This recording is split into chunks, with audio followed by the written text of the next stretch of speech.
Hey folks, did you know you can listen to WTF nonstop with the 24/7 WTF channel on the TuneIn Radio app or on TuneIn.com? Enjoy our station and 100,000 other real radio stations anywhere you go. Follow the WTF station on TuneIn to see what's live right now in your personalized feed. With all the best sports, news, talk, and music, TuneIn brings you live radio, streaming from every continent. Tune in. This is real radio, folks. Real radio. Let's get on with the show. Lock the gate!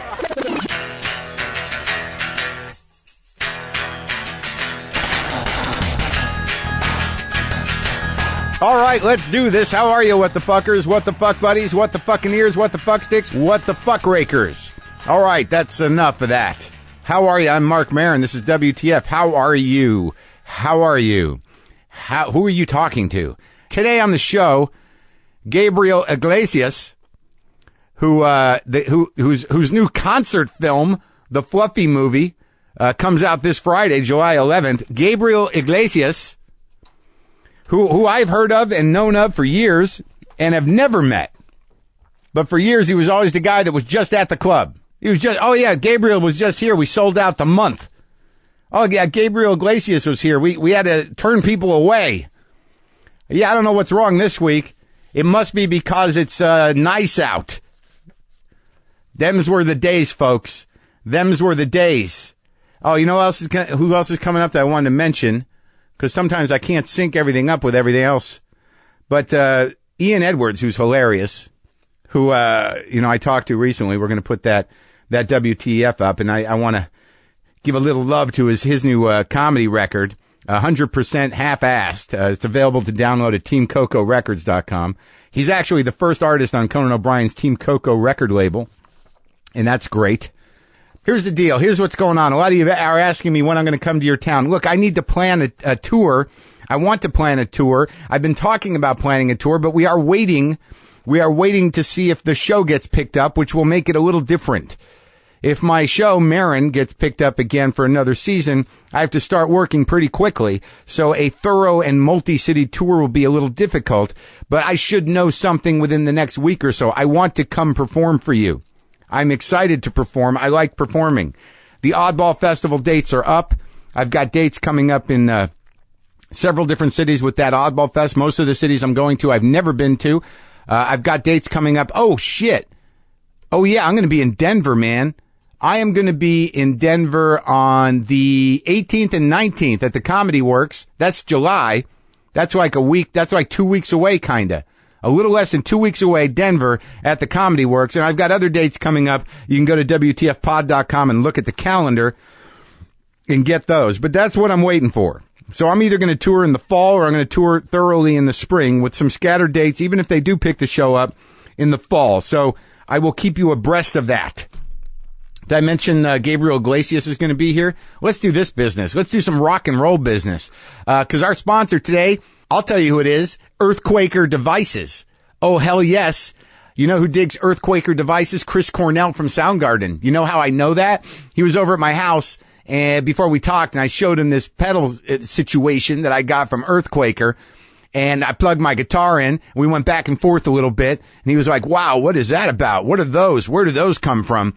And then we talked. Then like a couple weeks later, his people called and said, yeah, Chris was wondering what those pedals were. They were Earthquaker pedals. Why wouldn't he like them? If you're looking for some good fuzz or delay or some boost or phasers or vibrato or echo or Earthquaker Devices kick ass. They're actually a small operation out of Akron, Ohio, and they make some great pedals at really great prices. All of them are homemade pedals made here in America by people's hands. Right now, I'm using what I like going into. I got a few, but I've been using the speaker cranker, distortion pretty heavily, the terminal fuzz for when I want to sound like Ty Segall, and the Grand Orbiter for some phasing. I replaced my Crybaby wah-wah pedal from when I was in high school, and I just, I'm the Hendrix of my living room, man. This summer, Earthquaker has some great new pedals coming out. There's the Palisades Mega Ultimate Maximum Overdrive. There's the Afterneath Otherworldly Reverberation Machine and the Arrows Preamp Booster. I just rocked out on those names. You can get those all starting in August at earthquakerdevices.com. So go to earthquakerdevices.com, and if you use the offer code EQDWTF, you get 15% off your order. EQDWTF. Become the guitar genius you know you are in your house or on stage or anywhere. I personally prefer the stadium event that occurs occasionally in my living room and sometimes out here in the garage.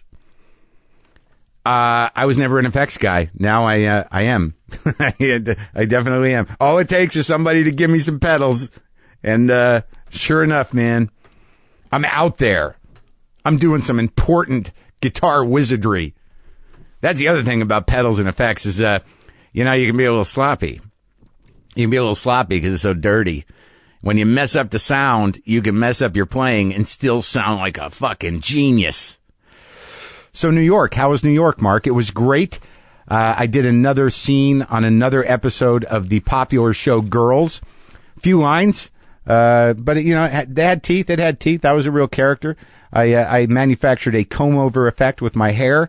I saw Lena Dunham, and we had a nice chat, and it was fun to be on a set and working with Alex Karposky, very good guy, and it was exciting. It's exciting to act.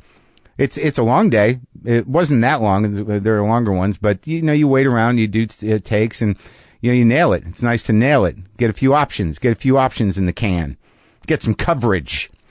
But it's rare that I go back to New York and I get that longing, the longing to stay in New York. I spent a lot of time there, and it's odd that I get it in the middle of summer, which I think is most people's. Well, winter's pretty bad too, but summer's heavy, man. Humidity is upon you. You're like in a pressure cooker. You're just sort of damp and exhausted. Everybody walking through the city looks like they're on the way back from doing something shameful. It just looks like one parade of shame. Just people have given up. They can't keep their hair up. They can't keep their makeup straight. They're not going to wear long pants. Everybody's slightly hunched, slightly dragging, and they can't hide. That's what humidity does. It melts away pretense, and you can see the true being of anybody because they're like, what? I'm hot. Leave me the fuck alone. This is who I am today. Yeah, I see you. I see you. So what did I do? I did the girls' shoot, and then I hung out. I did a little comedy. I went to the Eastville Comedy Club and did a set there in the basement there at Marco's Club, and then I went over to the Cellar, which I don't always do, because there's some parts of it's almost how I used to feel about the Comedy Store. There's some parts about going back to where you came from. If some of that time was not great, it's like going to meet the abuser. But I forget that I'm not that guy anymore, and I'm an older guy, and I love going to the Cellar to see the boys and the girls who are doing the stand-up. Pow! Look out! I shit my pants. JustCoffee.coop, available at WTFpod.com. Anyways, so yeah, I wandered over to the Cellar. I didn't have a spot. I didn't know if I'd get one, but it was great, man. It's a great place. I mean, I know you see it on Louis, but there's something about being a comic and just having enough gravitas to sit back there at the table and hang out with your peers and eat some food. And Noam, whose father used to run the place and own it, Manny has passed, but Noam's doing it, and he's a little less hands-on. It's a little more pleasant, though. I miss the old man because I miss arguing. But who was there that night? Jim Norton. Good to see Jim looking healthy. Who else? Keith Robinson, of course. Lenny Marcus. Greg Rogel was there. I didn't see Louis. I went with my producer Brendan McDonald. We spent the evening running around, doing the comedy, eating the food.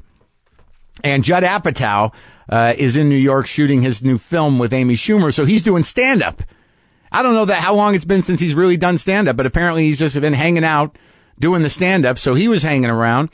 And it's just, it's pretty great. Lynn Koplitz, I don't know, it's just, it's a rare thing. Ted Alexandro, it's just, I don't even know how to explain it, because this is the world I live in. This is our job. But to be able to hang around, Yeah, after not seeing somebody and people for months and months or even years, you just sit at that back table and everybody gets caught up. And Judd Apatow's sitting there, arguably one of the most powerful men in show business. But, you know, at the table, he's just a guy doing comedy and we're all having some laughs, busting balls. He's a good guy. I watched him. He watched me. Apparently, I made him nervous, which I can be between me and you and him if he's listening. That was flattering. I was flattered that he got off stage after I watched him and he told me that I made him a little nervous. I was like, oh, okay. Because like back in the day when I was doing sets, why do I get that back in the day thing? That's getting tired. But I used to kick the comics out of the room. Like when I would go on at the Cellar when I was, just starting out working there, I was already about 8 or 9 years in probably. If Attell or Louis or Mark Cohen or anyone was in the room when I went on, the first thing I'd say on stage is like, get out. This isn't for you. I have to figure out how to talk to these people. I can't accommodate whatever's going to make you laugh. And I'd literally throw Dave Attell out. He was in the room when I went on stage. But all in all, a good time. And the reason I like the humidity between you and I, because I've been a little dry, a little crazy, a little at edge, is that, you walk around for a half an hour in that type of heat with that type of humidity, and it's as close to being high as I'm going to be. You're just dazed and moving slow. And, I find it relaxing. And there was a rainstorm.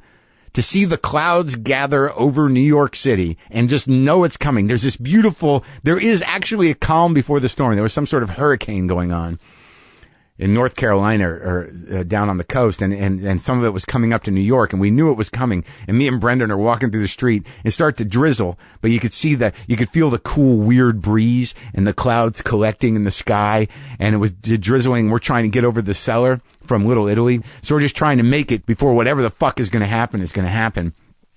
And we weren't there yet, man. And there was like drizzling, and then there was nothing. There was just silence and a weird breeze and a grayness, that just foreboding Ghostbuster sky. I looked at Brendan, I'm like, it's going to happen any second, because there was nothing happening. There was almost a vacuum of silence. And then this kapow of thunder, and then a boom of lightning, and then the clouds just dumped, just fucking unloaded. And it was glorious. And there was some kids. We're standing there under the awning of a supermarket trying to figure out how we're going to get the 3 blocks without being, wet for the evening. And then there were these 2 little kids that didn't give a shit, and they were just dancing in the rain, dancing around, getting soaked, laughing. And I thought to myself, God, why aren't we doing that? Why? Why are we not doing that? That's a good question.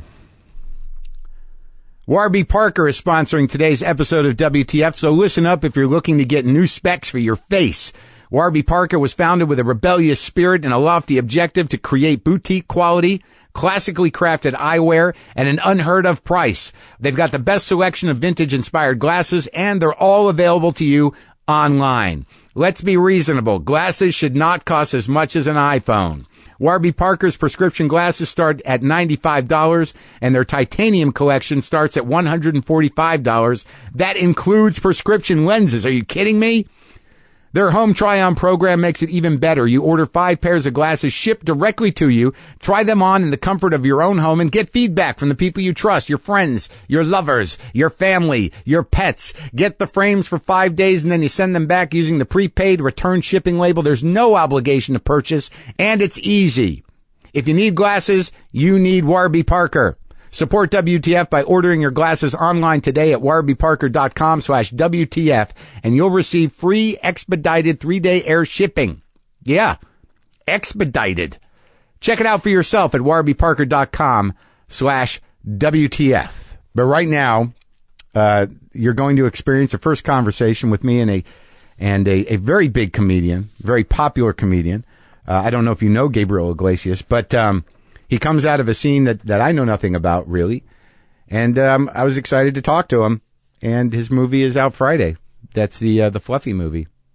Comes out this Friday the 11th. And I'll explain the Fluffy thing. You know what? He'll explain it, because he had to explain it to me. What would you call it? Is it the etymology of Fluffy? When has that ever been said? All right, let's talk to Gabriel Iglesias.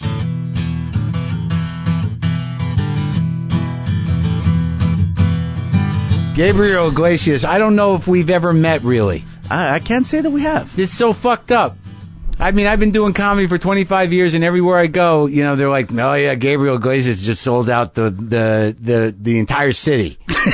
Gabriel Iglesias was right here. We had to turn people away. I don't know why there's 12 people here. Iglesias was just here. We had to add a week. That's who you are. I've been very fortunate. I've been very, very fortunate. Things are going good, man. No complaints. But I mean, how long have you been doing it? This is my 17th year. So it's been a long fucking time. Yeah. I've been on the road for since day one. I'm on the road 40 plus weeks out of the year. So you started when you were a kid. 20 years old. Well, where'd you grow up? Long Beach. You grew up in Long Beach? Yeah. Your mom and dad are down there? No, unfortunately, my mom is no longer with us. I'm sorry. I barely see my dad, but no, I mean, Long Beach is where I grew up. I started off in San Diego. Spent most of my life in Long Beach, and that's still where. How many kids in the family? I'm the last of 6. So it's big. It's decent size for a Mexican family. Actually, 6 is right around the average. Big Catholic family. In my mom's case, yes, and then no, because I wasn't raised Catholic. I was raised just be good to people. Right. There was no real religion. Oh, in the you house. didn't have that? For my brother and sisters, hardcore Catholic to the point where they were sent to like Catholic boarding school in Mexico. And then my mom with me, I was like, there's 15 years between my sister and myself, so I was the one that got regular public school, and I got. So they were like, well, maybe things relaxed. They got the hang of it, or why was your brother and sister? Your mother was more Catholic when she was younger. I still couldn't. To this day, I don't know exactly what happened there. I mean, there was a whole different life before I came about. Really? Oh yeah. I mean, my brother and 4 sisters came from one dad, and I came from the bonus dad from my mom's. Fun weekend. Oh really? Yeah. Oh yeah, I heard you talk about that on stage. Didn't you? Yeah. Oh, that's interesting. So I mean, hey, it worked out. So what about the other dad? Is he around still? No, he died a long time ago. Oh really? Long time ago. I can't even imagine boarding school in Mexico. I mean, what do you got to do? Find a way to get out of there. That's what you got to do, man. But so you grew up in this weird family in the sense that there was that much time between you and your brothers. Are you close with them? No, not anymore. Comedy does things. It either brings everybody together, or you become that guy that, you changed. You're not the same. They say that to you. Yeah. Oh, you're Hollywood now. How am I? I'm on the road freaking earning a living. You're making a living, right. And so then, I'm Hollywood until they need a loan, and then I'm Banco de Fluffy. Oh, sorry.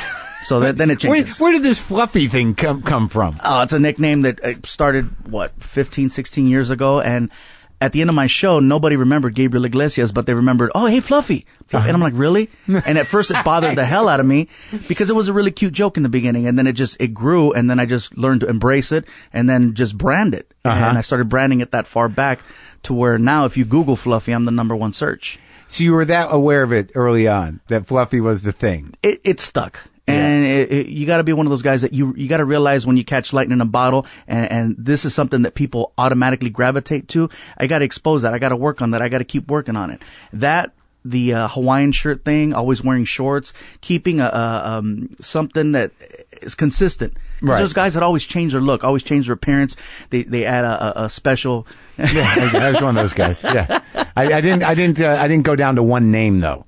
You remember in the 80s there was a guy just Jose, or whatever. It's just him. Yeah, but there was a couple of one-namers, like Mitch Hedberg briefly was Mitch. Was just Mitch. Yeah, because there was no other Mitches out there. Yeah, right. But I mean, I was never that conscious of looking for hooks. And subsequently, I'm not releasing a movie. But I don't think it's just because I didn't have a hook. So you grow up, so most of the other kids were out of the house? Yeah, well, everybody was gone by the time I showed up. I mean, you got to figure I was probably 2 years old when my sister finally decided to move out of the house. And so it was basically like growing up as like an only child. My brother and sisters were more like cousins that would just, show up every now and then because they were off doing their own thing. So it was just your mom? It was just my mom and me. Where'd they all end up, your brothers and sisters? Most of them are in California. My second oldest sister got in the Air Force. Oh, yeah? So she took off. She's in Germany. Wow. And the other, they just have regular jobs. And the other ones, I don't know exactly. I think my brother's a truck driver. One of my sisters got into real estate, which you saw what happened. Yeah. The other one works for an optometrist. So it's just regular jobs. Yeah. And you're the rock star. Well, I'm the one that took chances. Yeah. So so your mother was always supportive of the thing. My mom was supportive of whatever it was that would make you happy. She was very realistic in that, most parents, they push their kids to get A's and get B's and go to college and really putting a lot of pressure on a kid to, you got to get to this level. Whereas my mom was like, look, if you want to make me happy, just graduate high school and whatever you want to do with your life after that, I'll support it, whatever it is. And really? I'm just like, yeah. And I graduated high school with C's and D's. Yeah. But, so your options were limited. I guess so. But she knew that I always wanted to become a comic. And so she was very much. When did you know that? 10 years old. Seriously? 10 years old. Because of who? I saw Eddie Murphy Raw in 1987, and 2 weeks later I did a school talent show, and I was just doing impressions of Eddie Murphy without the cussing, obviously, and it went over very well. And right then and there I was like, you know what, I want to be a comic.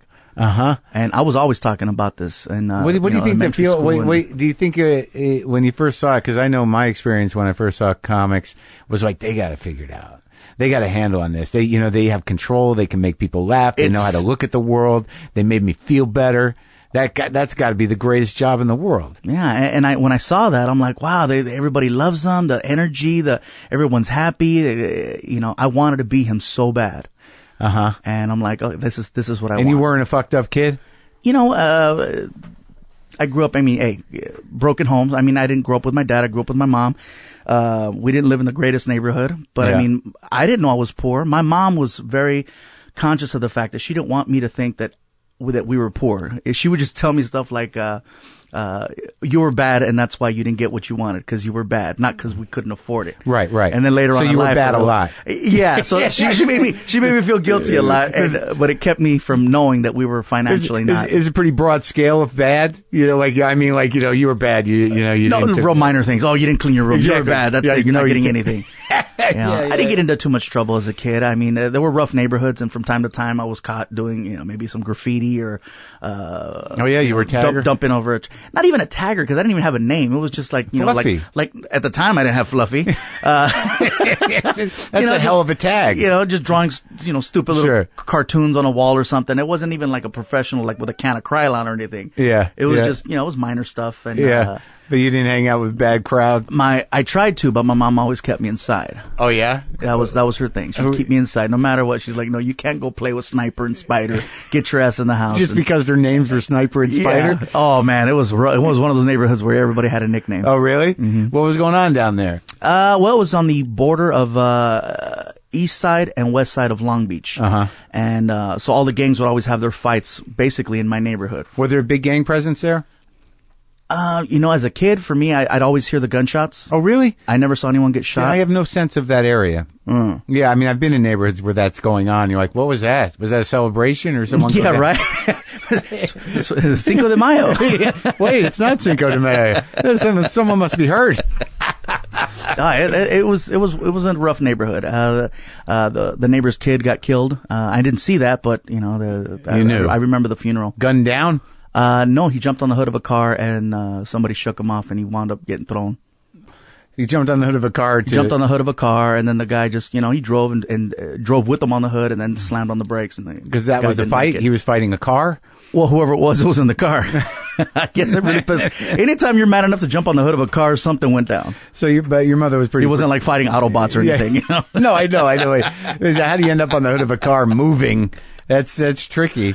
So your mother was always protective of you? Extremely protective of me. Always kept me inside. I was a little bit sheltered in the beginning. She wouldn't let me see what was out there. And, I love her more for that because she did keep me away from a lot of the bad elements. Yeah. It's hard to do that. And she definitely encouraged dreaming and just being happy. That was her thing. Just, whatever makes you happy, mijo, you go and whatever you want to do.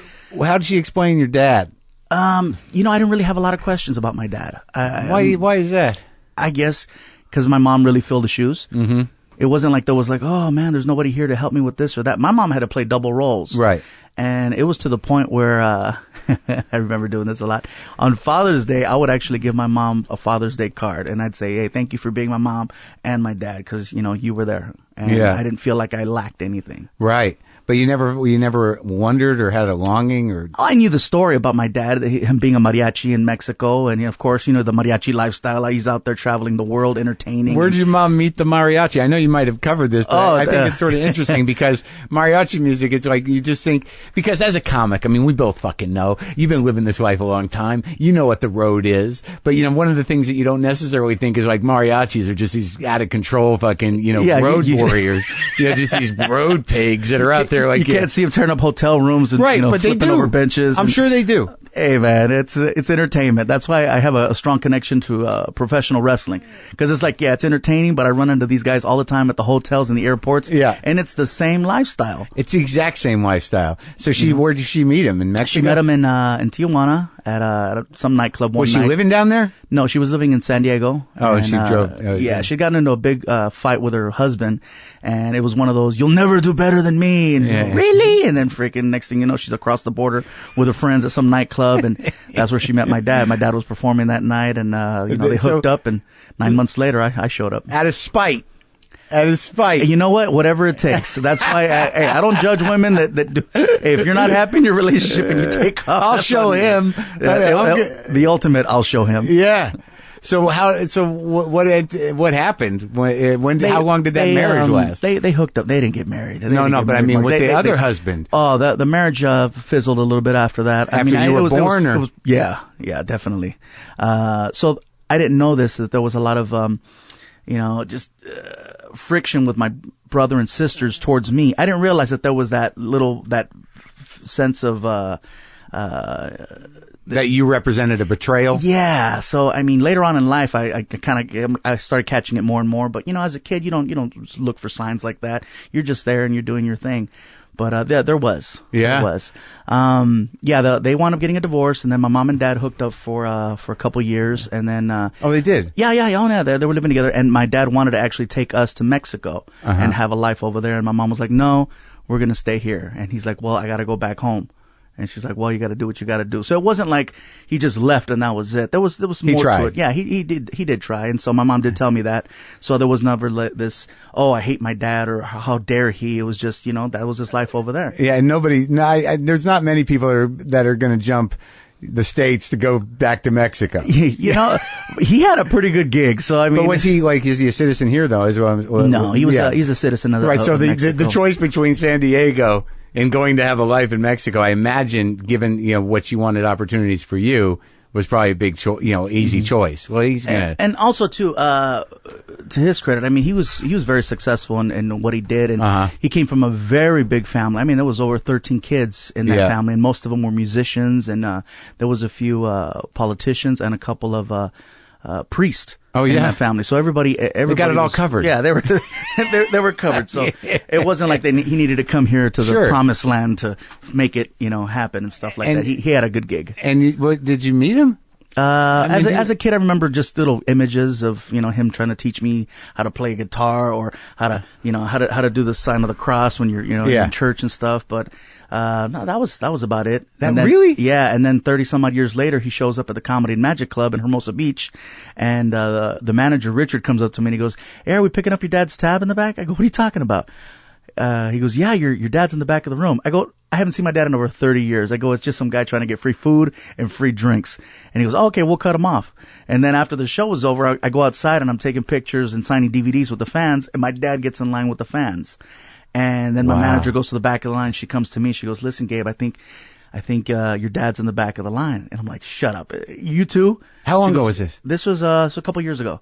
And it turned out to be him, and I freaked out, and we wound up having dinner the next day there at the comedy club. And how'd you freak out? Were you? I did freak out. I freaked out. I mean, I was anger, sadness, weirdness, everything. Because it's like I haven't seen this guy in 30 some odd years. Did you cry a little bit? I got emotional. Yeah, I got emotional. So I mean, it was a combination of excited, upset, just charged up. I was rushed. I was like, I wanted to hit him and hug him. So it was really weird, Yeah, to have everything hitting you at the same. I mean, if I would have been stoned, forget it, man. Who knows what would have happened? But wow. So he's there, and were people around? Or did you go inside? Or? It was just it was him, his friend, and my girlfriend and myself. And I didn't want to meet him alone, so I had my girl there with me. And plus, he only speaks Spanish, and my Spanish is pretty decent, but to get into the real technical, real deep, where the hell were you type words, I needed a little backup. So my girl was there. She watches a lot of Telemundo. And she translated your emotional. Anytime I had like what kind of questions? Something, what was going through your mind during that time that made you want to leave, and so words like that for me, I was kind of like trying to think. Okay, I've never asked anyone something like that in Spanish, so I'm more like, hey, ¿dónde está el baño? Más carne asada. Can I get un limón, una soda? I didn't know how to get real technical with the words. So this happened at dinner, or right when the night he came? Well, the night he came, I didn't see him or meet him that night, just because Did you look caught me off guard. Holy fuck! I saw him from a distance. Yeah. And, it's like, how do I meet my fans and just try to take the compliment? Keep it together. Hey, good show. Can you sign my DVD? Yeah, Make it out to Charles. That's my dad. And then, see that because I freaked out and somebody saw me and they go, are you okay? And I said, and I started repeating it over and over. I said, my dad's here. I was freaking out. I was like, my dad's here. My dad's here. And they're like, well, that's good. Your dad's here to support you. And I'm like, no, I haven't seen him in 30 years. And they're like, awkward. That is crazy, man.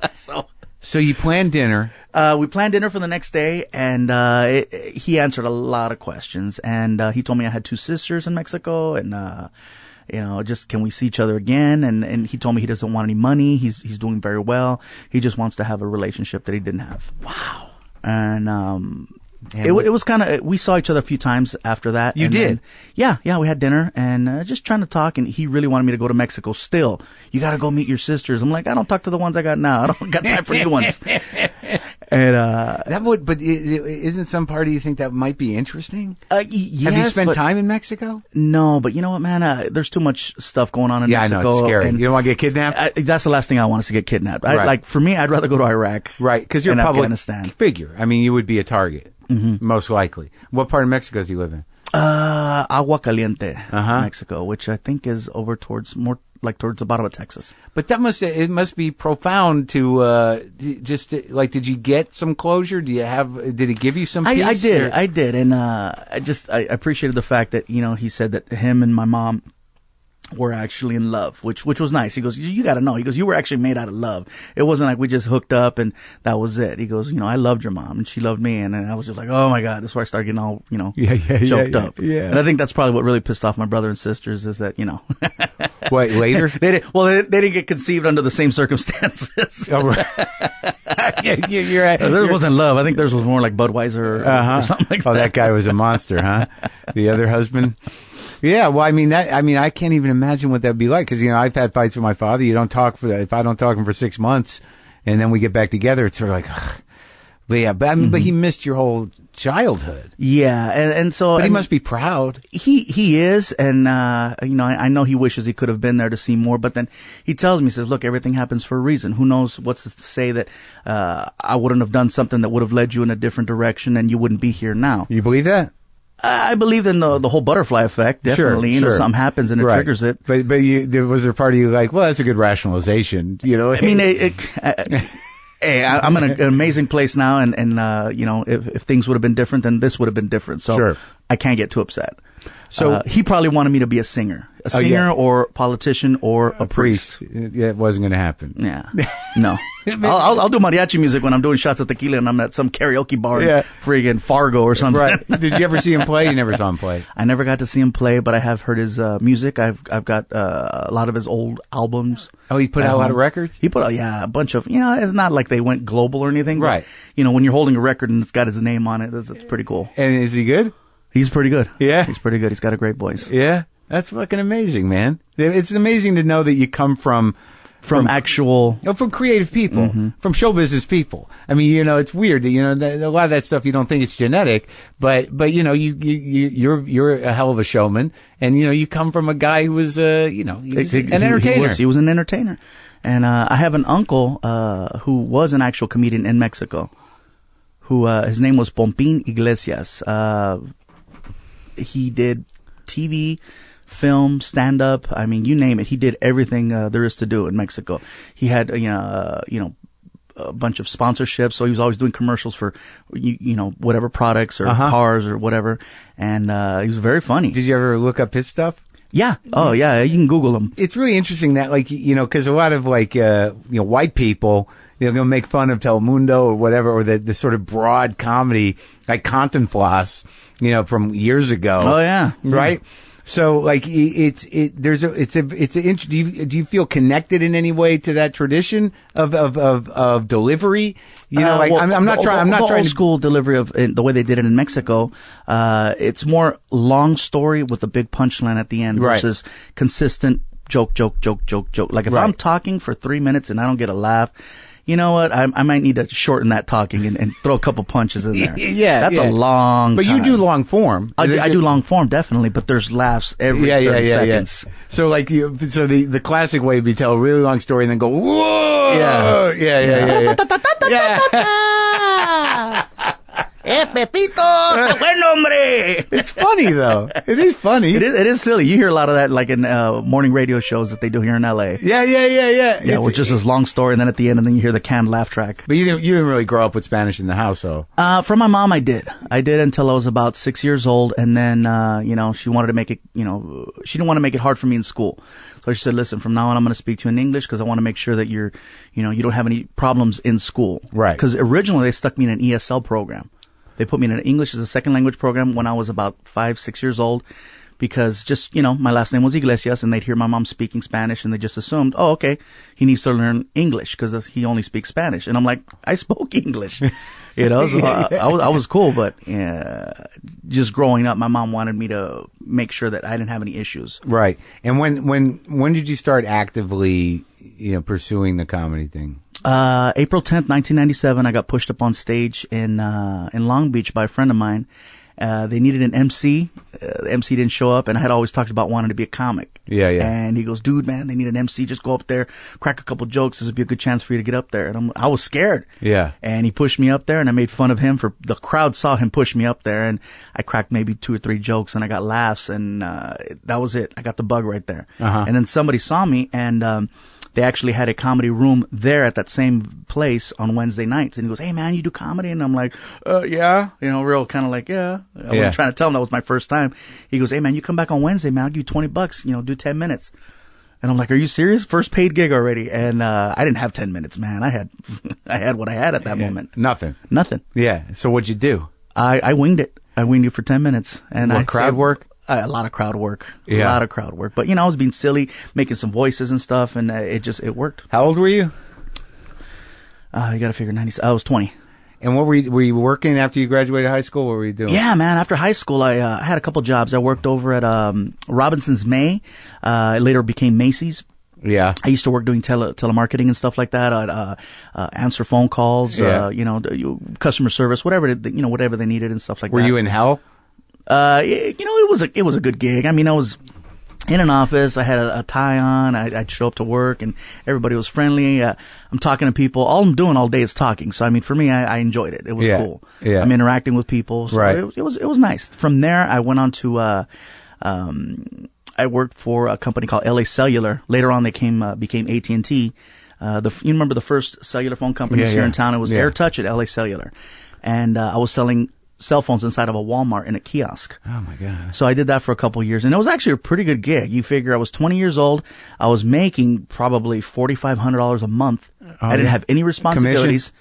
Combination of commissions and and just it was regular a new salary. thing, so everybody wanted one. Yeah, and I had a free phone that was unlimited. Yeah. So I didn't have to worry about that bill. My rent was $350. I had a roommate.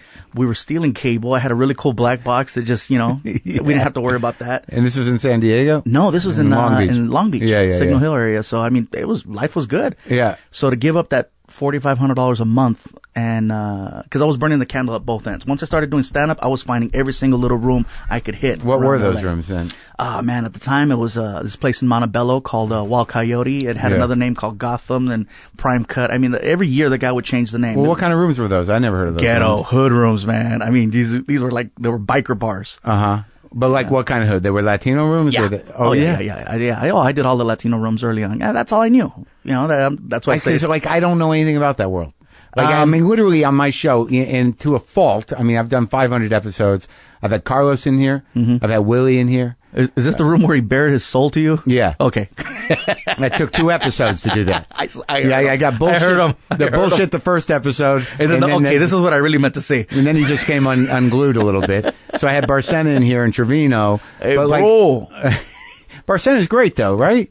That's as real as it gets. Yeah. That's you know exactly where you stand with Willie Barcena. You know, was he a guy? Love him or hate him, you get exactly what you get. Was he a guy when you started? Yeah, actually that room that was in Montebello was his room. It was his room and Felipe Esparza's. And I would show up there on Wednesdays and Saturdays, and Willie's like, "Hey, put up the fat kid, bro." And I'd go up there and hey, little Chubbies, Chubsy Wubsy. He'd always call me Chubsy Wubsy. Oh boy. And I'd go up and do my 5 to 7 minutes, just being silly. But I don't even know who the guys were. I don't even know who the guys are, and I feel bad about it because there's a whole world of Latino comedy that I don't know who they are. Who are they? Back in the day, there was a few. There was a handful. When I first started, there was a handful. Everybody looked up to Willie. Willie Barcena was the guy just because, you know what? He had been on the Tonight Show. That was huge. He had been on Leno's show like 5-6 times. Yeah. And, I recognized Felipe Esparza because Felipe had been on the Latino Laugh Festival on Showtime. So I remember those faces. And then, that's where I also met Joey Medina. Joey Medina, by the way, probably gave me the greatest advice ever as a comic. When he saw me performing, I was really, really dirty. Yeah. And he goes, "You know what, bro?" He goes, "You're likable." He goes, "Just cut out the cuss words, man, and more windows and doors are going to open for you." Uh-huh. And that was the best advice I did. I cut out all the, all the F-bombs and stuff in my show, and next thing you know, I'm working everywhere. And those are, and like, cause now who do you see? Like, I think like obviously Lopez was huge. Mm-hmm. And like, cause like, there was always the guys. It was like Paul Rodriguez, Lopez, Mencia, Pablo Francisco. Oh, yeah. Freddie Soto, back in the day. Freddie, yeah. Yeah, it's because there's like, to me, there's like this. It's if you really think about the breakdown of what the country is like the Latino population is humongous, and it's same with black comics too. And me, it's sort of like I don't know how do I get to those guys? Do I just call, and I know maybe I'm being lazy or what, but it just seems complicated. Like there's a whole world of comedy out there that I don't fucking know anything about. Like the Latino circuit, I don't know any of those guys, but there's a circuit, right? There's definitely a circuit. I mean, like I said, back then it was a handful, so everybody knew who was doing what. There was, guys that I would roll around were like Willie Barcena, Felipe, Joey Medina, Alex Raimundo back then, Gilbert Esquivel, Rudy Moreno always had a room. There was guys like Sebastian Satina who had their own little comedy rooms and stuff like that. And what was the tone? Was it usually, like neighborhood oriented family stuff? Or? That's exactly what it was. It was very local humor. Yeah. What about the security guard at King Taco? Oh my God, that guy's got more ammunition than a federale in Mexico. Really? I mean, stuff like that. Yeah. It was very, very local. And there was no like, thinky guys or like, like weird guys where you're like, what's that guy? There was a couple heady guys, but nobody understood him. Nobody really wanted to deal with them. Like, oh, really? You're trying to make me think? Talk about the Dodgers, bro. Talk about this. There's a lot of pressure. That. Yeah. I mean, and if all you're doing is this little area, then why try to think outside of that? But also just the fact that it was community driven in tone, that the relatable things were family issues, local issues. Like there was a sort of a tone to the culture that people were looking to identify. And there was a lot of Spanish involved too. So there was my sets, there was a lot of Spanglish. Uh-huh. Yeah. You'd say a joke and then you just add a little, pues, tú sabes lo que estoy diciendo, ¿verdad? And they're like, he's speaking Spanish. And if there was white people there, it was kind of like the Ricky Ricardo syndrome where we don't know what he's saying, but it's really funny when Ricky snaps. Yeah. So that was part of it. That was part of your act early on. Yeah. I was doing a lot of Spanish, a lot of voices, characters. Like I said, I was dirty early on until I started changing that up. And then the fluffy thing happened and I just wrote. But were you always heavy? Yeah, I really, and when I first started, I was, you were bigger. No, but you now you look good. I'm down about 110 pounds. Holy fuck. Yeah, I know. How much did you get up to? I got up to about 440, 445. What the fuck? Yeah. Oh, hey, the road was good. When I first started, I was probably around the weight that I am right now, which is about 330. Yeah. And, being a person who you're struggling every day to try to get make ends meet in the beginning, and then you get into this position where I can eat out every single day. Yeah. Well, I'm like, why even cook at home? And don't get me wrong, it wasn't like I was eating at these great restaurants. Right. But I was eating fast food and enjoying it every single night for 13, 14 years before my body eventually said, dude, really? Like, that's why when I watch that movie, Super Size Me, and that guy goes on and he's, 30 days, my body's like, oh my God, I can't take it. I'm like, dude, days. try 12 years, pussy. You don't know about putting damage on your body. Yeah, but did it get to a point where the doc was like, dude? Oh, that's exactly where it got. It got to the point where... 440. 440. How'd you walk? Was it hard to walk? You know what? Believe it or not, at 440, I was still pretty limber. I mean, I'm a big dude, but I'm pretty solid underneath, man. Yeah. I can squat about 400. Oh, really? With in addition to the weight that I got going on. I work the leg press pretty good, but I had no problems getting around. My knees started taking. I needed surgery on my knees. I messed up my knees really bad. Started getting cortisone shots on a regular basis. And then I'm type 2 diabetic, and my sugar was like 300 plus every morning. Did you get that, or were you always that? No. I got that from all the years of eating shit. Eating everything, man. Yeah. And then so between all the eating and then the drinking, and then it just escalated to where it was like, you know what? This is not going to end well if I keep this up. And I'm going somewhere really good, and if I want to enjoy it, I better do something about it. Right, you don't want to be have that thing. You know, finally get to the top of the world and be like, I need a chair. Freaking die in the toilet. That's just what I need. Yeah. But okay, so you're doing all the Latino rooms. When you're starting out, you're 20 years old, and you're getting your chops in place. So when did you cross over? There was a couple TV shows out back then that really, showcased comics. There was the show on Comedy Central called Premium Blend. Yeah. And for Latinos, there was a show on the Galavision network called Que Locos. Que Locos was a Spanish. The Galavision network was Spanish speaking, but the comedy show was in English. And George Lopez was a host, and I got to appear on the show many times. So it was like the Latino Def Jam? That's exactly what it was. Right. That's exactly what it was. And the network would rerun that show 5 times a day. And they'd also run commercials for a tour. And so I was always on TV. At what age? So this, like when, how? 21, 22. So you're 2 years in. Yeah. And you're getting this. It's getting all this, traction. Because you're on fire. There's that kid. Mm-hmm. Yeah, there's that kid. And it was always the chubby kid with the Hawaiian shirt who makes noises. Real friendly. But was that a choice you made early on, or just because of that, you're like, I better keep the Hawaiian shirt on? You know what? I like I said, the whole fluffy thing, the Hawaiian shirt, and the shorts. Those 3 things. From the beginning? From the beginning. You just knew that?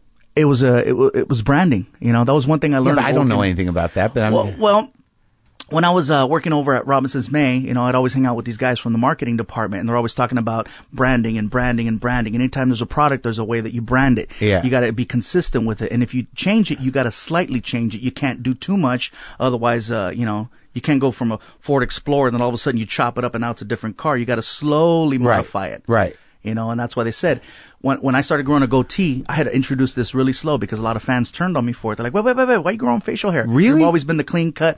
And I go, I'm just trying to go a different look. And they say that if you have facial hair, it thins down your face. I'm just trying to slim down my face. So you had to do that on stage. Yeah. You had to say I explained, yeah. And so the same thing with the weight. Because I think they like when you're a heavyset guy and you got a boyish face, they kind of have this, it's cuter to them. They don't want to think you're an adult man. Yeah, I was like, what? Is he growing? Because kids hated it. Adults were like, yeah, you look more grown up. And Yeah. But the kids were like, Yeah. And then going from 440 to 330, people are going, wait a minute, you're changing your image. You're not fluffy no more. I'm like, hey, relax. I'm 300 pounds. If I lose another 100 pounds, I'm still going to be 200 something pounds. People actually said that to you? Yes. They're more concerned about the image than your fans. You're like, if you lose too much weight, you're not going to be that kid You're not going anymore. to be fluffy no more. I'm like, are you kidding me? Oh, that's crazy. Like, this is all I'm going to talk about. But that really happened. People are like, why are you getting so skinny? Why are you losing weight? And I'm like, because I'm diabetic, because I want to live. I want to enjoy the check. So you had to address that on stage too? Yes, I had to address that. So you learned from these guys you're working with for Macy's about branding. About branding and marketing. And then also too, that's really where it happened. Back in the day, yeah. And you were able at that point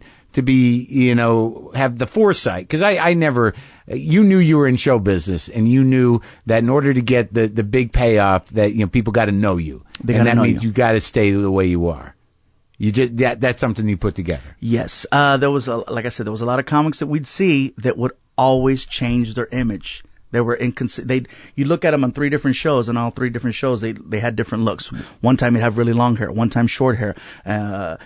He's wearing a jersey in one, he's wearing a leather jacket in another, he's wearing just a regular button up in this one. So there was no consistency right there. You noticed that? Yes. Yeah. And you're like, I'm the Hawaiian shirt, shorts, I'm fluffy. You're gonna change your image. You got to stay consistent. All right, so right out of the gate, you're doing that. And now you're 2 years in. How much material you got? 2 years in. 20? Maybe 20, 30 minutes. But now you got 20 or 30 minutes, and you're becoming a known comic in at least the Latino community. Mm-hmm. I was very known in the Latino community. I mean, obviously when I go places like Richmond, Virginia, or no, but I mean like early on because of the Galavision. Yeah. How many of those did you do? I want to say about 5. And so that means that you're like on TV every day. And also the fact that they had me on their tour. Mike Robles, who was the executive producer of the show at the time, right? He had put together this comedy tour called the Que Locos Comedy Tour, and he had Willie Barcena on it. He had Carlos Oscar, Gilbert Esquivel, Felipe Esparza, and myself. And so they'd run ads during the day. Every hour you'd see this commercial that would pop up on television. And how many millions of people watch that? Millions of people watch that. Couldn't tell you, but it was enough to where I'd pull into a Burger King and they'd flip out. Yeah, fluffy. Yeah. I was very much from the get-go just a worker. I was getting up anywhere and everywhere, and I hit the road early on. Yeah. Joey Medina got me my first gig on the road in Bart Reed's comic strip in El Paso, Texas, and I became a regular there, and I was performing there about 4 or 5 times a year doing, emceeing and stuff like that. Right. And then I just picked up more gigs. Also San Antonio, right? Didn't you do River Center? A lot of work in San Antonio. So Texas was big. Texas was very big early on. Yeah. I got to play comedy clubs there before I got a chance to touch a Laugh Factory. Huh. So okay, so you go on the Loco tour with these, and how were those crowds? Oh, they were insane. Oh, obviously it was 100%, Latino crowd. And so all that stuff that I was doing, speaking in Spanish, making local references to certain things, things that only Latinos knew, it was killing. And so once you started doing the bigger gigs and hosting in Texas, was it still primarily Latino crowd? Yes. I mean, when you ask about when did I finally make that jump and cross over, it had to have happened after the tour went away, and then I started trying to do my own shows with a promoter, and we do California, and we do Arizona, Nevada, Texas, right? And I'm like, when are we gonna go start playing? No, this hey man, this is your why here. Push it? And the crazy thing is that I was getting paid very well to do these theaters, in the Southwest. And I'm like, you know what? I'm telling my manager, listen, I gotta break out. I gotta be able to play some of these other markets. And so, she was like, well, look, you're gonna take a serious pay cut, and you're gonna go from a theater, you gotta go back to a club, and a club that you might not even fill. And I'm like, well, I gotta break the markets. That was one thing early on too that I heard from a promoter. He says, you gotta break a market. Anytime you break a market, you're gonna take a hit, but you gotta go in and get people to know you so they'll talk about you. So when you come back, you start building it up. And did that happen? Yes, it did. One of the first places we went was West Palm Beach, Florida, and to the Improv. Yeah, and keep now. In mind, were you doing spots in town yet? In spots where in Here LA? In LA, yeah. Yeah, but it was it was the Latino night. It was Monday night at the Laugh Factory, where Jamie takes off and he lets all the Mexicans in the building. There you go, buddy. Nobody has point of view. So. Yeah, that was only getting a couple little spots there, but I had nothing consistent going on in L.A. But when we started doing the shows in Florida, I mean, I was lucky to get in a room that sat 350. I was lucky to get 50 people. Now, how'd that hit your ego? It did, and I kept thinking, I was like, all right, do I want to do this and kind of just start over? And were the 50 people that knew you? Were they mostly Latino people that knew you? There were some Latinos in there, and some people that they saw the video of the upcoming act. They always play the video every week. So when you went, did you start to pull the Spanish out or no? I did. I messed up, and I didn't know any better. I went over there, and I'm just trying to do the same thing that I was doing everywhere else. And then when you start getting the looks, and you realize, you know what? They don't all understand this. That you need to do material that is friendly enough for anyone to enjoy. Because I started running into a situation where I had more white people than Latinos at the show. And that was new to you. And that was very new to me. So did you feel like it must have been a weird feeling because when you're entrenched in the community, then all of a sudden, you draw this line because in your mind, it's like, well, we got our people here. So now you're like, it's almost like I'm behind enemy lines here. I'm like, I gotta find out how they think. Yeah. They're just looking at me like I'm some Mexican. So then I'm sitting there and I'm picking apart my act. I'm like, oh my God, I can't do this joke. I can't do this joke. And I can't do this joke. This is not going to work. And this is not going to work. Next so now you got 12 minutes. I find myself doing 12 minutes of crowd work to try to compensate. And, I was always rolling with the same crew, same group of guys that I've been rolling, for the last 15 years. Comics? And they had to learn as well. Like which guys? Like Martin Moreno. Yeah. First time I took him. So these are your feature and your opener? He's my MC. I alternate middle acts all the time. But Martin's been the one that's been there since day one. And he's the same. He's doing Spanish and he's yeah, both of us. I mean, he's doing jokes about So at least Walker. you got a friend. Yeah. About what? Walker, Texas Ranger. Remember the yeah. He'd do jokes about gang members and these cholos, right? And he's talking like that. And we're in Richmond, Virginia, and the people are like, I'm sorry. No. We don't have that here. Yeah. So did you bomb? I bombed. Really? Oh yeah, I had my sets where I was like, "Oh my god!" And horrible, horrible. They weren't horrible. They weren't horrible. No, it's a horrible feeling. It is a horrible to sort of feeling. be like this rock star in the Latino community. Then like you're like standing there in front of 50 white people sweating, and you're like, "Ugh, what'd I do?" But you always knew in the back of your head, I could live forever on that circuit. But I knew eventually, that's going to run out, man. You're gonna burn your markets out, and then what? If you only got 12 markets that you hit, and you can only hit them once every 18 months, Well, so how did you start to change? I started doing more clubs that were not in, Latino. How did you start to feel what was the disposition? Because now, like, when I watch your stuff now, you have a full identity. You've brought your family into it. You're dealing with, things that everybody can relate to. But at some point, you had to sit down and go, well, what is common? What do we all share that they're going to fucking, understand? Everyone understands family. So if I pull the Spanish out of this and I explain it correctly, they'll understand it. Absolutely. Is that what happened? Yes. Yes, I pulled out the Spanish and I just started talking about things everyone can relate to. Everyone can relate to a situation with a relationship. Everyone can relate to a family event. Everyone can relate to having that crazy friend who, oh man, hey, that one guy at the office or somebody that, right. Stuff like that people can relate to. People can relate to a story of a fish out of water. So telling stories about going to places that I've never been and saying, well, this was my mentality when I went in because this is what I learned. And then as it turns out, this is the way that it is. And so people, they were intrigued by that. It was cool. And it was stuff that everybody can relate to. Everybody can relate to being the new guy somewhere and not knowing what's going on. And do you think that, because of the way, you kind of make, your disposition, but also your brand, that, you're this, heavyset guy that wears these short, fluffy, that it was disarming. There's nobody, you're not going to get, right. No one, you're not going to get on stage and people go like, fuck this guy. Like this guy, you're like, everybody wants to give you a hug, right? Yeah.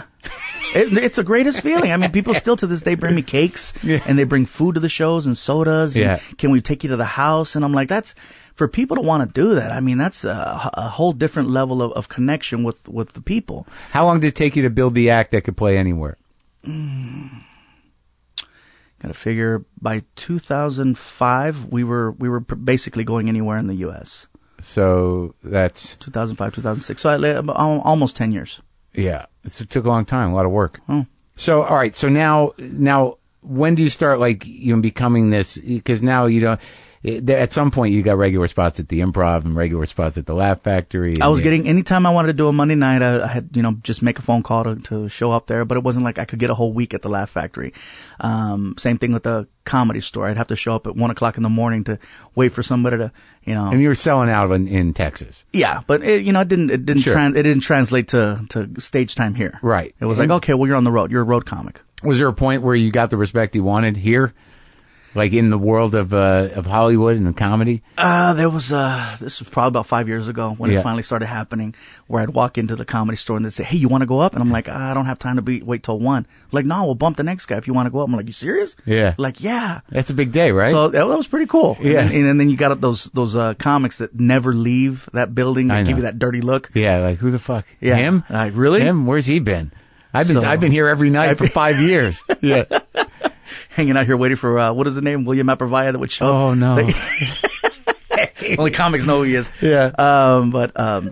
Did you have a crew here? Did you hang out with Carlos or those guys?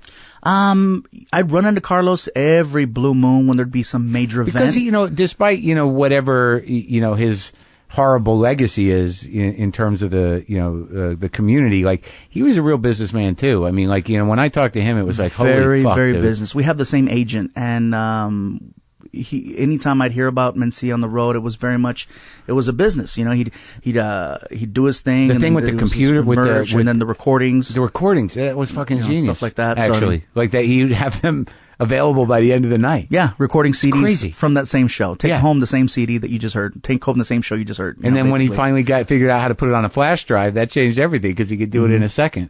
Like I never had that kind of thinking. But do you do merch?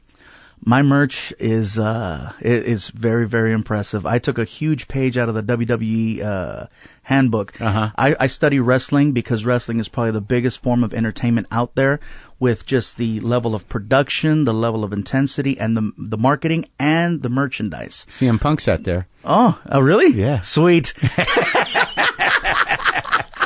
I'm freaking geeking. I'm a huge CM Punk fan. Yeah, I'm not a wrestling guy, but he was a fan of my show, and his buddy Colt Cabana, you know, does a podcast kind of like this show, and he was a fan of my show. So I interviewed Colt in Chicago, and then Colt set me up with Punk, and he came in. Oh, sweet. So I had to be schooled, but, you know, it was interesting to talk to him. Mm-hmm. Yeah, I want him to come back really bad. Yeah, you think he's going to come back? I think he's eventually going to come back. What else is he going to do? He's showing up at Blackhawk games that aren't, you know. Oh, he's just living the life? He's like, fuck it. He's really building it. This is a hell of a fucking script. Yeah, if it's a angle, then they got us all. It's a long one, man. They got us all. So okay, so you put all this. You've had a childhood love of wrestling your whole life. Oh yeah, I've been watching wrestling since '85. Hulk Hogan and Andre the Giant. That was it right there. I was hooked after that. And, you know, knowing full well, like the people that love wrestling, they know exactly what it is, and they still love it. I know exactly what it is. I watch it for what it is. It's a nice glorified male soap opera, and it's entertainment. I watch it for that. So what did you pull from how'd you design your merch around man? that? Well, first of all, the show. Yeah. My show now, I mean, I got, screens, and I got all kinds of stuff all over the stage, gobo lights. You know, it's a rock show. It really is. I saw that in some of the clips from the new movie. Mm-hmm. We bring a nice production to the show, and the video screens and the merchandise is huge. I mean, we've got a whole truck dedicated to just merchandise. What do you sell? You name it. I mean, I've got like 15 different T-shirts. There's hats, bumper stickers, 3 different types of bobbleheads, action figures, cups, beanies, lanyards. We sell cardboard cutouts, and it all sells. Everything sells. Everything sells. And I've even got stores in the malls too. Yeah. Huh? You do? Yeah, a little kiosk that I set up. It's the fluffy shop. Will you just pay them all for the permit? The little kiosk. You get the little carts and stuff you see in the malls. When you go to a town, you mean? Or no, I have one set up at Lakewood Mall. I had a couple that were scattered around town, but I usually wait till the holidays to bring out more carts. Huh. So that's a big part of your business. Yes, merchandising. You love it. Yeah. It works. It's a huge part of the business. And that started to pick up when you got bigger and bigger. When I started doing the big tours. In 2010 is when we got sponsorship through what was a cell phone company? It was a new cell phone company at the time, and Comedy Central. Yeah. And so they put this whole Fluffy Shop tour together, and they let me call it the Fluffy Shop tour. It was like I wanted to name my merchandise company. Yeah. So that was the name of the tour, was the merchandise company, Fluffy Shop tour. Uh-huh. And we went everywhere, and they were running ads for it, and the merch just started picking up and picking up. When was the year where you saw the crowd changing, where you were successfully playing to everybody? What is the percentage now to Latino? It was definitely past 05. Yeah. And right now, I think it's right. It's pretty even. Really? It's pretty even. That's amazing, man. Certain cities, it's a little bit more, like San Antonio. Sure. It'll go from 50-50 to like maybe 70-30. Yeah. And now you've toured the world, and you got this movie, which is a concert movie. Concert movie. Which only a few people do those. So I'm in pretty good company. Yeah, you are. With Pryor and, Eddie Murphy and some people have done movies, but like a lot of people just do a special, but this is going to be in theaters. Mm-hmm. And it's called, what is it, Fluffy the Movie? The Fluffy Movie. The Fluffy Movie. Yeah. Everything I've ever done always incorporates the word. And what's the angle? Well, the first 7 minutes is it's a mini film about the night that my mom and dad met and how I came to be about. A comedy film? A comedy film, yeah. Sure.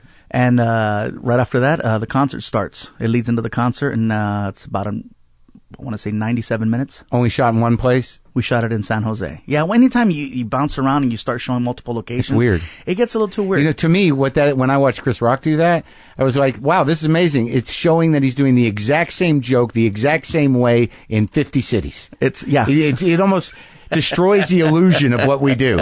It's like that exact same joke in a different clothing. Yeah, to me, it was like, why would you do that? It's almost, it undermines the mystery of what we do, because not just telegraphed it. It's going to be the same here. It's going to be the same there. Right. And not unlike wrestling, I think people want to believe like he's just making it up. You know what I mean? Like it's happening now. Mm-hmm. So if you show, if you play your hand like that, holy shit, this guy doesn't change nothing. No matter where he goes. Yeah, it's crazy. I thought that was a crazy misfire. He should have just kept it in one. Why not? He should have just kept it. And it got me dizzy bouncing back and forth with it. Yeah, but you did tour like all over the world, right? Yes. And how did that go for you? The first time I played Canada, I was really nervous just because it was that same feeling of when I first went to Florida. I was like, oh, are they going to get it? Are they going to understand it? So I'm second guessing everything. Are there Mexicans in Canada? Yeah, exactly. Yeah. But at the time when I went to Canada, I had already gotten past that, Yeah, sure. That, that Latino thing. Let me just try to relate to whoever I'm there with. And, it was just for laughs. It's Montreal. Sure. And I'm like, oh, great. Yeah. Here they speak French. So now I'm like, okay, what's going to happen? But they got it, right? Oh, that's such a hip crowd. Yeah. And, but also that it's like family, man. It's next door. Yeah. They know what's up. It's next door. And when you go to other parts of the world, you realize just how close Canada is and how it's just the same. It's the exact same thing. Where did you go to London? I got to perform in London. London. How was that? Manchester. That's not an easy crowd.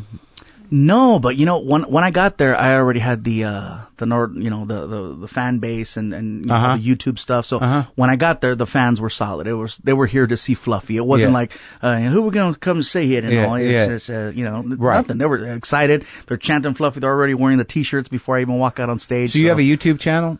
Yeah, I have a YouTube channel. And you do what? How do you treat that? What do you do? My YouTube channel, I basically update content, stand-up content.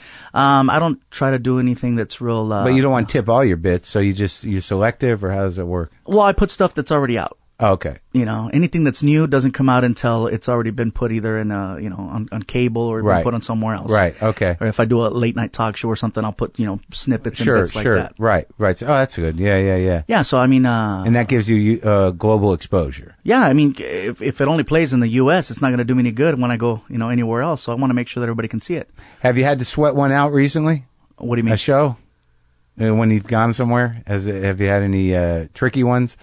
Where you're like, it's not, had it sort of like, all right, well, I guess they're not getting it completely. Not recently. It's been very, very good, very, very consistent the last year or so. But I've had a couple corporate gigs that didn't go exactly the way I wanted them to. I did a show for, they were raising money for battered women. Mm-hmm. And so there was this function that they did in Florida, and the floor, it was at the Hard Rock, and the floor was all people for this benefit, and the balcony, they opened it up to my fans to buy tickets. So when I walk out on stage, I'm getting roars from the balcony, but the floor is just very polite and very round tables and the people that paid the big money, for this fundraiser, just there because they have to. Yeah. And I had to follow a lady that went up there and told this 15-minute long horrific story about how she survived domestic violence. And then they played a video after that. And then here's Gabriel Iglesias to make you laugh. And I'm like, are you freaking kidding me? I gotta follow this classic story. Yeah. Oh man, it was brutal. And you couldn't make light of it. No, you couldn't. There's nothing you could say. I mean, you just got to go out there and go, hey, you guys, we're here for a great cause. And, you got to really kiss up and do as much positive crowd work and way to survive. And, hey, you guys, this is a night for, to build up the... you can't go up and go like, I don't think she's going to laugh. I don't think that's going to happen. Yeah. You can't go up there and start cracking jokes like that. But it was crazy because as soon as I walked out, the balcony's going crazy. Yeah. They want me to do a regular show. Yeah. And then the floor, they made it clear. You can't talk about certain things during your show. And I'm like... It was very frustrating because I'm killing upstairs, but I'm getting nothing downstairs. That's the nature of that kind of gig. And then people are ignoring me. And my problem is I look at all the people and it started bugging me. People started turning their backs to me so they could eat, so they could do everything else. And I'm like, Really? Yeah. And then I just snapped at one point. I snapped and I'm like, hey, you guys, I'm trying to, do this for you. Want to make this happen. I says, at least show me a little bit of respect to just at least look at me. If you're not going to laugh, at least look at me. Yeah. And you could feel the people on the side of the stage like, get him off, him off. He's going rogue. And I just started cussing up a storm. I'm like, this is bullshit. I don't need to do this. I said, you know what, you guys? And to the people upstairs, I apologize. I go, I want to give you guys a great show. I go, but this is not going the way it's supposed to go. And you snapped, man. I snapped. And then I says, you know what, you guys? I says, you guys offered me a lot of money to play this show tonight. And this is what I want to do. I want to finish my set, but I want you guys to keep all of it and apply it to your cause, because I think that's the most important thing tonight. And I said that, and then the whole floor gives me a standing ovation.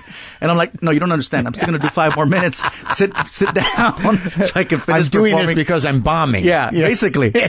Yeah, dude. Basically, and I learned that from Jay Leno. We did a gig together at the Laugh Factory for a group that's kind of like PETA. Uh-huh.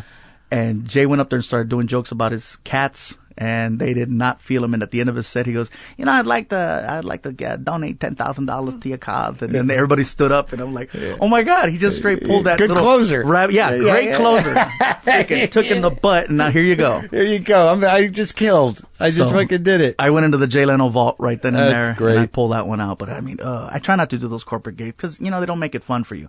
They put too many rules on you and then putting you in a situation where you got to fight. Yeah, if you believe in the cause, just give them money, and it makes it difficult. Yeah.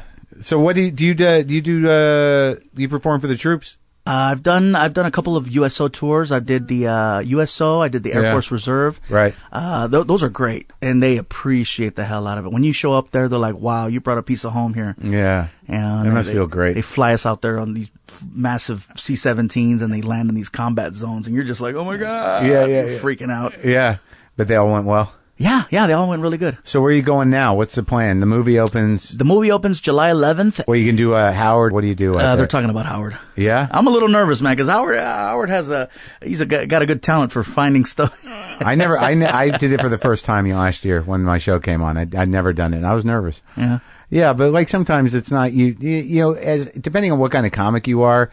What's he going to find? He's not the National Security Administration. Mm-hmm. I bet you with Howard in like between me and you, I bet you, he says, so your mom fucked a guitar player. That's why you're here.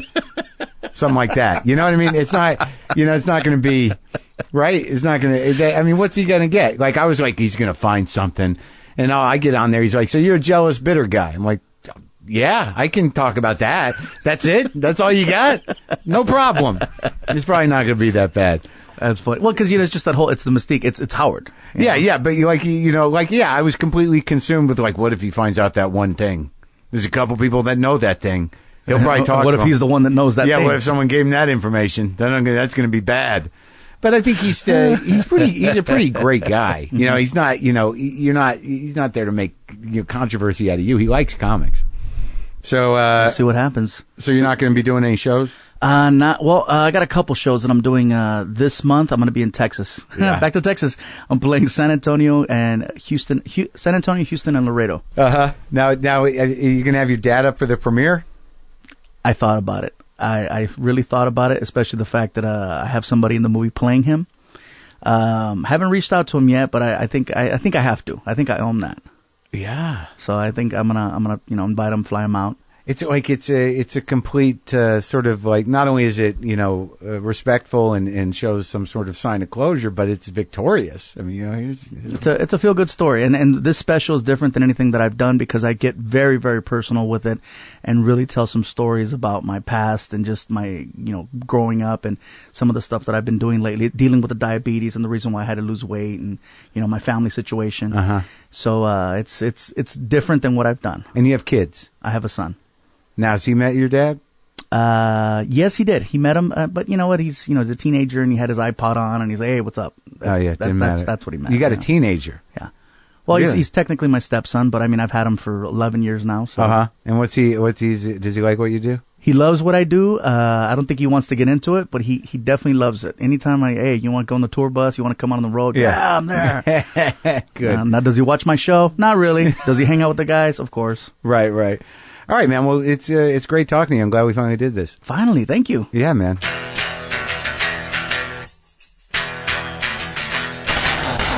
That's it. That's our show, folks. I enjoyed that. He's a very sweet guy, man. And he's a big act. And I don't mean that derogatorily. He's large, but he's not as large as he used to be, which we discussed, but he's very popular. And I want to thank him for coming. And what else do I want to do? Go to WTFpod.com. Get the app. Get the free app. Upload to the premium, and you can stream every episode of this show. It's quite an archive there. I'm proud of it. Enjoy. Okay? Enjoy it. What else have I got to tell you? Oh, yeah, you can go, what else can you do at WTFpod.com? Get some Just Coffee. You can check out the merch. There's T-shirts. There's things there. You can kick in some money for the patent troll issue, which I think I'll talk at length about another time, maybe on Thursday. You can leave a comment. Yeah, whatever. I also want to remind you about Cheapo Air, the fastest way to compare and book flights worldwide, and the Absolute Getaway. With the Absolute Getaway, one lucky winner will win 50 tickets anywhere in the lower 48 states. 50 tickets, friends. To enter, just download the Cheapo Air app and follow the instructions. Even if you don't win, you can still save with the promo code MARC, M-A-R-C. That's MARC, M-A-R-C. So get going on Cheapo Air today. Promo code and contest ends on July 31st. Sounds like a good deal to me. 50 free tickets. I'll take them.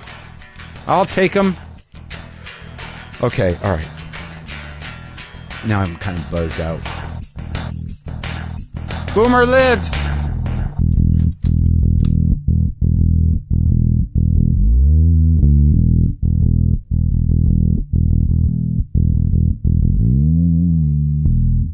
Meow.